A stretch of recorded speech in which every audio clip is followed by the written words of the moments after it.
प्रकाश खाबासर, मानस जायसवाल, राजेश सतपुते, राजेश पाल axis securities और अमित सेठी और नीलेश जैन, पूरा पैनल मौजूद है इस वक्त। Prakash sir, good afternoon. आपका कन्विक्शन ट्रेड सर क्या रहेगा इस वक्त का? Good afternoon to you. Conviction trade रहेगा इस वक्त LIC हाउसिंग फाइनेंस ट्रेड कर रहा है 635 के आसपास। स्टॉप हुआ कुछ खास नहीं, समय क्लोजर टू 627 का, तो करीब 7-8 रुपए का क्लोज अंदर टारगेट हो गया, अंदर से 650 के। मेरे ख्याल से कल तक आ जाना चाहिए LIC housing finance 650 target. Okay, तो LIC हाउसिंग फाइनेंस में एक अपॉर्चुनिटी, कुछ देर में PNB हाउसिंग के पर भी हमारी नजरें जाएंगी क्योंकि वहां पर भी एक अच्छा खासा मोमेंटम देखने को मिला है। मानस, आफ्टरनून, आपका ट्रेड? जी, तो देखिए वोल्टास पे खरीदारी करने की राय रहेगी। वोल्टास ने एक ट्रेड ब्रेकआउट दिया है, मार्च मंथ के हाईज को ब्रीच किया है। ट्रेंड तो पहले से ही पॉजिटिव है क्योंकि हायर टॉप्स हायर बॉटम का ट्रेंड है।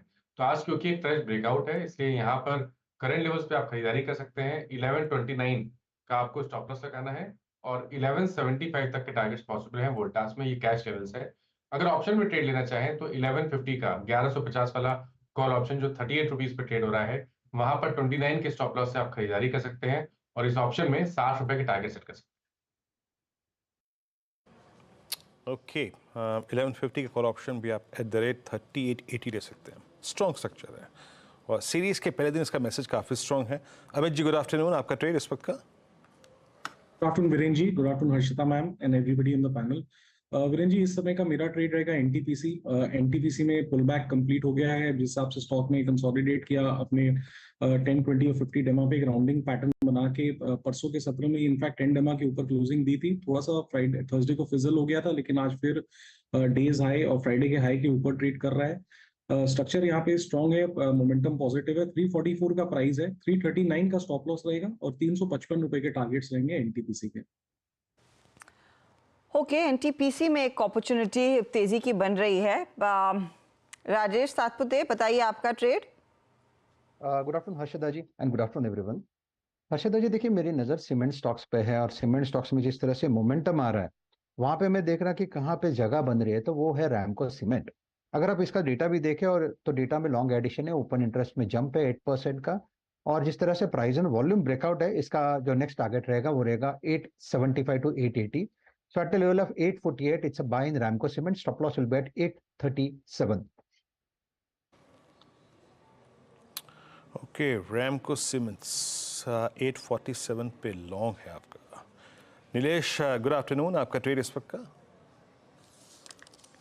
एवरीवन, देखिए खरीदारी पर ही फोकस है और खरीद के चलने की सलाह होगी भारत इलेक्ट्रिक लिमिटेड BEL इस पर्टिकुलर काउंटर को। सीरीज के पहले ही दिन अगर हम डेरिवेटिव डेटा देखें तो लगभग 3.5% का उछाल यहाँ पे OI में देखने को मिल रहा है, तो काफी अच्छे बिल्डअप लॉन्ग साइड में देखने को मिल रहे हैं। एंड करंट लेवल पर स्पॉट में 207 के आसपास ट्रेड हो रहा है, इसे लॉन्ग करने की सलाह होगी। यहाँ से जो मोमेंटम है वो हम कैरी फॉरवर्ड होता हुआ देख रहे हैं। 212 पहला टारगेट एंड 215 दूसरा टारगेट, ये दो टारगेट के लिए BEL इस पर्टिकुलर काउंटर में खरीदारी करने की सलाह होगी। 205 रुपए का स्टॉप लॉस होगा।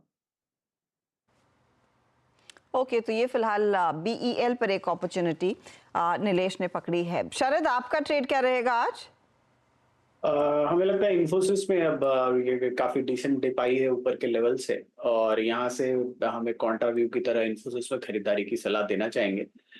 देश की दूसरी सबसे बड़ी IT कंपनी है और आने वाले समय में जिस तरीके से जनरेटिव AI पे वो करीब 1,00,000 लोगों को ट्रेन करने की बात कर रहे हैं, उसका भी फायदा उनको मिलना चाहिए। न्यू डील्स की जो साइन अप है उसमें ट्रैक्शन काफी स्ट्रांग रही है, year on year growth rates काफी स्ट्रांग रहे हैं। पहले 9 महीनों में लगभग $7.25 बिलियन जैसी न्यू डील एक्रेशन हुई है लार्ज साइज में। तो उसकी भी जैसे जैसे एग्जीक्यूशन चालू होती है वहां भी हमें नंबर्स में उसका इंप्रूवमेंट दिखना चाहिए।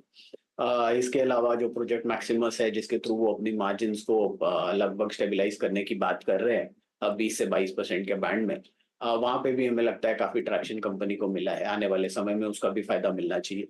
और जैसे जैसे एक इंटरेस्ट रिवर्सल का व्यू क्लियर होता है US में और बहुत ज्यादा हार्ड लैंडिंग का डर नहीं रहता है, हमें लगता है US और यूरोपियन जो डिस्क्रिशनरी डिमांड है वो भी काफी स्ट्रांगली वापस आ जाएगी second half of the year में।